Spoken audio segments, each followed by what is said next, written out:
Afternoon, folks. Welcome back into the Leeds View for the match reaction.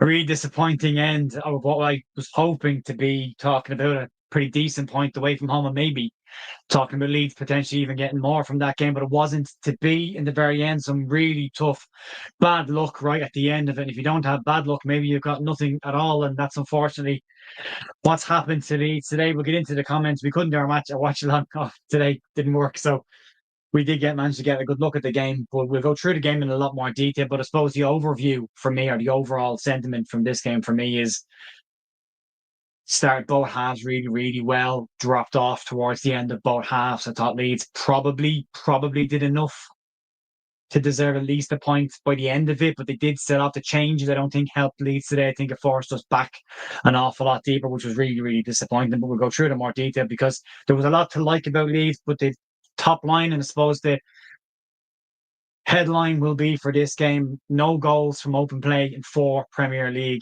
matches now, which is tough to see. Loads of people in the chat. I'll leave your comments down below at the moment. Folks, my mic okay? Thank you very much. Thanks for letting me know that, Pierre. Yeah, keep switching back to my camera microphone. But yeah, top line message I think will be no goals from open play in 4 Premier League matches now. And Leeds didn't really create a huge amount when it came to the final third. Good stuff, lads. Thanks. But there were some chances, half chances, albeit, but there were some chances. Carl Darlow and goal makes some very big saves today coming in for Lucas Perry. He had a very good game as well. A lot of people were worried about this, but he did really, really well. But yeah, you're going to talk about not a mistake, because it's not a mistake. He doesn't see the ball. He's not aware of it. It bonks them on the head, essentially, and flies in the corner, which you just don't expect. But I would agree with Roger Dempsey on this. Nobody else really stood out but Carl Darlow. For what he had to do, did it really, really well. And for me, I would say man the match. Chris is saying played well, but nothing in the final third. And I think that is it again, isn't it, Chris? That is the message. I'd have rather brought Nanto on instead of James, but Graham level failure to the score. Good about this, yeah. Everyone's saying it. Good about the result, but it is what it is, and we'll go through it. Now we'll top it the first half, I suppose, and to start things off. And an interesting first half from Leeds' perspective. 56% possession by the end of the first half. Had an awful lot of the ball. Kept Fulham really, really quiet. I thought Fulham started both halves really, really, really slow, and that definitely played into our hands. But we just didn't have any cutting edge to try and take advantage of their slow start in the first half. Even the commentary team were saying it as well. Fulham just haven't come out to play today until the last 15, 20 minutes, maybe towards the end of the game. But both halves, there was a definite drop off by Leeds. We've seen this before this time last year in the Championship. We did see Leeds get to like the 40-minute of first halves and drop off completely and maybe waiting for half time. But the second half, I think the changes just took all the attacking power out of Leeds completely. Noah Okafor was probably our only creative spark, and he was doing well today. I thought he looked exciting when he got the ball. He was looking to be progressive and get forward. Tried to link up with DCL a couple of times. Had one or two nice moments of link-up play, but that was really it. DCL really isolated for me again. Didn't get the supply. He has one header, which probably should do better from him, but when they show the replays of it, he's offside, so that wouldn't have counted anyway. It would have been ruled out by VAR, but at least he's in that position. But if you look at the XG from the first half, it tells you everything you want to know. Leeds 0.2, but Leeds held Fulham to a 0.0 XG. Nothing. Absolutely no chances in the first half, and that's your platform to build on for me. And Leeds just didn't build on it at all. Longstaff shot near the end of the first half, clips the crossbar. That's probably the most exciting part of it. And Aronson and Okafor, I suppose both did a lot of really good defensive work. That's what they were in there. The lineup to me, with Aronson coming in, screamed defend from the front. Okafor did a good bit on his side. Aronson did a bit on his side. And Aronson, I thought, had an okay game, worked hard, defended well from the front. Did a few nice things on the ball, but that really was it. There wasn't a huge amount else from him or anybody else to be very clear on it. But worked hard, was a nuisance, got in people's faces, turned around, sent them back, and that's all you can do. And that kind of the way we kind of play, that's pretty much all you can do. But for me, yeah, if you look at the lineup and the changes that were made for this screamed out, let's defend from the front, let's make sure we're solid before anything else happens. And that was a good platform. But as I say, I just didn't feel like we capitalized on the fact that Fulham weren't on it in the first 40 minutes of the game, specifically in the first 25 minutes of the second half. Roland Stroke, very good at the back, although Stroke does get dragged out of position for me. quite a lot, and that does worry me a little bit. But Joe Rodon comes in and covers quite well from him. Muniz had a couple of opportunities where he got in behind into space that Stroke has left. And he did that again against Newcastle. Bell got dragged into the opposition half and the ball was then flicked over top to where he was. So, yeah, for me, I'd be worried about Pascal learning to pass the player on to the next player. If the defender goes, if the belly or marking decides to drop into midfield, let him go. Tell the midfielder, pick him up, but hold your position. And that didn't happen. But then you're hoping the second half Leeds can come out. Hopefully Fulham are a little bit off kilter still and Leeds can have a crack at them. And I thought for the first 20 minutes, Leeds were really good. Leeds had a go at them. And again, we're lacking that creative spark, but we did try to be creative. We had a couple of chances. 47 minutes into the game, Brendan Aronson has a chance. Lovely link-up play between Noah Okafor from a throw-in and Anton Stack. Stack gets in behind, smashes the ball across to the front post, and Aronson just gets a toe to it at the front post, tries to flick it into the corner, but it's a good save by Leno. And then DCL and Okafor link up really well, have an opportunity, but the shot is blocked. Okafor gets into the penalty area, maybe a soft show for a penalty when you see the second angle of it. Definitely not a penalty. But there were some moments there, but Okafor is involved in both of those for me. And then he gets taken off. I don't know if he'd more in the tank, but it felt just before he got taken off, he was starting to get back into the game again. But that was a disappointment for me. And then the game starts to turn on about the 65th minute. So Leeds changes. Leeds take off Okafor and DCL, bring on Mecha and Harrison. No issue with Mecha coming on. I think he probably needed to come on, but we didn't see anything from Jack Harrison. I mean, he offered absolutely nothing on the left-hand side. The one ball he does clip into the box is overhit as per usual, which is really disappointing that you could put Willie Nanto on over there and have somebody that will get at them and be creative and try and come inside, do similar things to Okafor, but we go to Harrison and all of a sudden we start to drop and then we make the next set of changes and Dan James comes on the right-hand side for Aronson and we just keep dropping. Then he gets injured and Nanto eventually gets a crack at the right-hand side with 2 minutes to go, which wasn't really good enough to be fair. But then Fulham start getting their chances. They've got Muniz pulls away from Joe Rodon in the penalty area, has a header down, but is straight at Carl Darlow. Then Smith Rowe gets in behind after Bogle falls over, has a shot, good save by Darlow, clips the post. It's then brought back for a free kick to Leeds United. Then you've got a free kick. Harry Wilson, of all people, the script was written. Harry Wilson tries to bend one in the top left-hand corner. Carl Darlow makes a fantastic save. And then right towards the end, I mean, literally right at the very end, it's Kevin who comes on, gets the ball, comes inside, tries to bend one to the far top corner, and a really strong save by Carl Darlow, and then the corner. Nobody makes a mistake. And this is what's killer about this game. There's no finger to point for me at anybody. They go, that's not good enough. Gabby Goodmunson is where he's supposed to be. Two players jump for the ball in front of him. He's obstructed. And as they drop, the ball appears, hits it in the head and shoots into the corner. So, yeah, I mean, you couldn't have headed that any better if you meant to put it in the corner, but unfortunately it flies in the corner and then it's too late. It's in injury time, 93rd minute, and you're scrapping around, but it's a tough game to analyze. Even you go through the team and Darlow, very good game, made the saves he should make, caught crosses he should have caught, commanded his penalty area really, really well, made big saves when big saves were needed. Jayden Bogle, an okay game by his standards.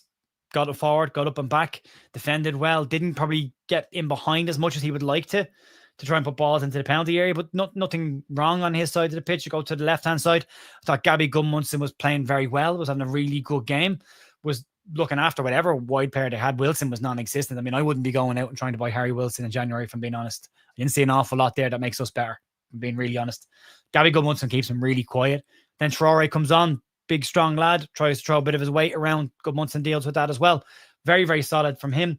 Two centre-backs, as I say, both did well. And that's the main point on this. Both did well.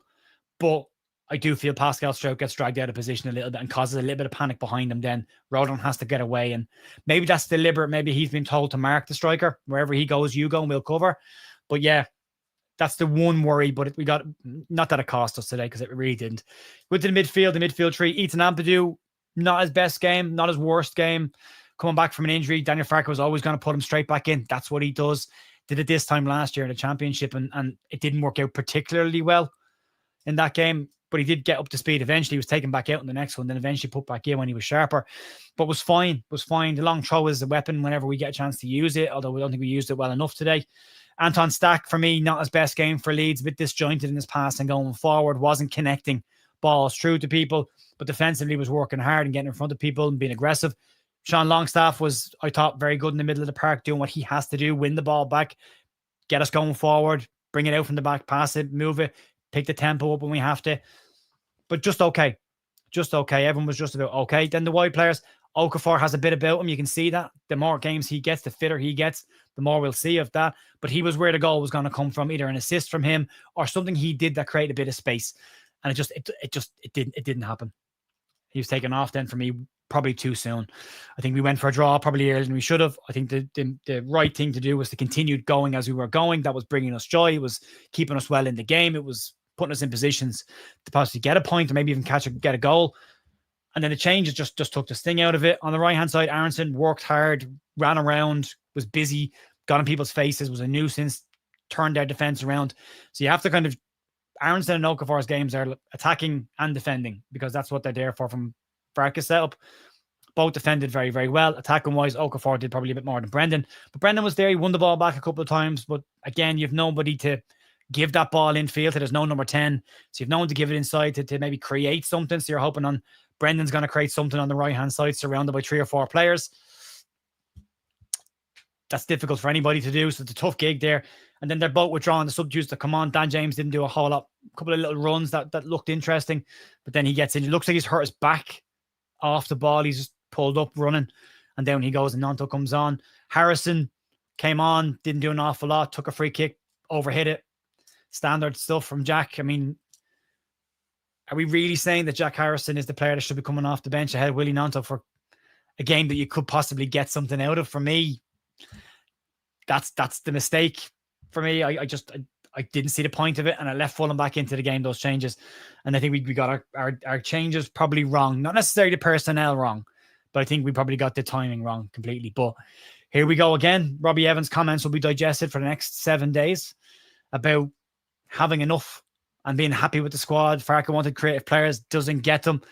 But yeah, I mean, saying Okafor reminds you of Harrison, except Okafor was involved in 2 goal-leading chances. Jack Harrison's never involved in any goal-leading chance. So at least Okafor's involved in actually creating something. But and that's his first start for us. Jack Harrison's got 5 years in the Premier League, and it's the same old from him. So, but yeah, Metcha comes on as well, runs around a bit, didn't do an awful lot. But for me, in this 4-3-3 system, the service is really important to the strikers, not just for goals, but to get the ball into them so they can link up to play with the 2 wide players or try and bring an advanced midfielder into the game.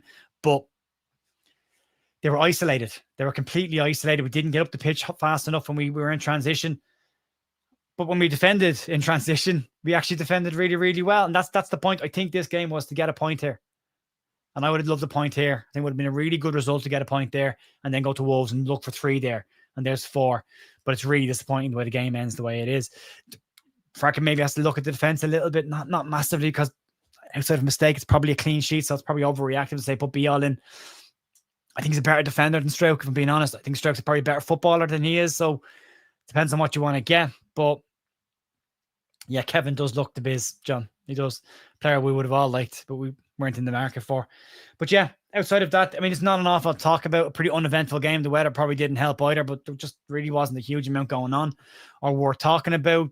Stats are on the screen there. You can see them. We've got, XG for Leeds, 0.5, XG for them, 0.7. They ended up with more possession than Leeds, but I think that's more down to the fact that Leeds had dropped off at that point. Big chances for Leeds. 1. It's only a big chance for Leeds because it wasn't blown offside, but it was offside and it wouldn't have counted. They get 2. They score from it as well. Good work by Carl Darlow. Sorry, their big chance doesn't even count as the goal. They were the other 2 chances that Darlow saved. And yeah, just not an exciting game to talk about. Didn't create enough clear goal scoring opportunities. Probably dropped off earlier than we should have. Sat in for a point way too early for me. And for me, the changes just weren't the right changes at the right time. I would have brought Nanto on, probably on the right-hand side. I would have been okay on the left. But yeah, Devman is saying there. I'll leave that go. But yeah, probably just not an exciting game. Dull enough game. Not a lot to talk about. And a disappointing way it ended. But dust ourselves off now. Get going again and try and get ourselves sorted for the game against Wolverhampton Wanderers, which has to be a game that Leeds are targeting to win away from home. That has to be one of the away games that we're actually having a proper look at. But yeah, we'll see how it goes. But yeah, no point in getting overreactive about this. I mean, it's hard to be annoyed about it.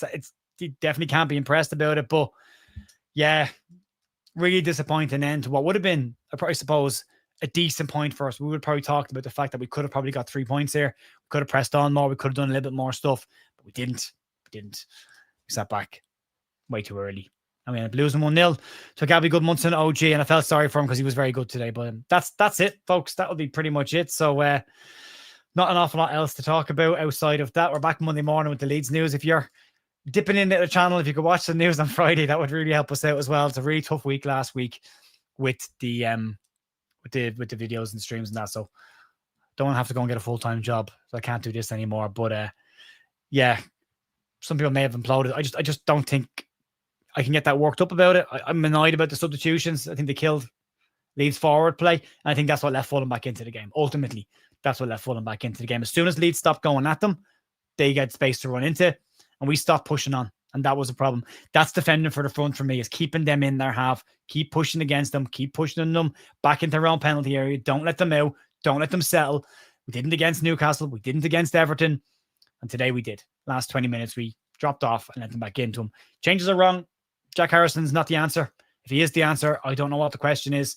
He's not at fault for this. I'm not saying he is. I'm saying the managers used him, and he probably should have used somebody else. But yeah, Willie Notto scratching his head coming on in the 88th minute. Probably should have done an awful lot earlier if Leeds were being positive. But there you go. A risk-averse manager who does risk-averse things, and a risk-averse ownership who won't buy and gamble on players that we probably need to keep us in the division. But it's not the end of the world. We would have taken a point, which means the defeat was always on the cards. It's the manner of the defeat that hurts. The fact that it's a deflection off a player's head into the corner of the net. There really isn't an awful lot else to say. So I will wrap it up there, folks. But listen, thanks very much for joining me today. Sorry about the watch along today. Technical issues galore today over here. So we'll be back on Monday morning. We'll have the Leeds news. I think I'm over in Joe's in the morning as well to talk about the game a bit more. But yeah, Sari, you're right. Cruel end to a game that Leeds probably deserved a point from. Both sides would have been happy with it. Not to beat today. But folks, that'll be it for me. Massive thank you as always for supporting the channel and watching the content. I'll talk to you soon. See you later.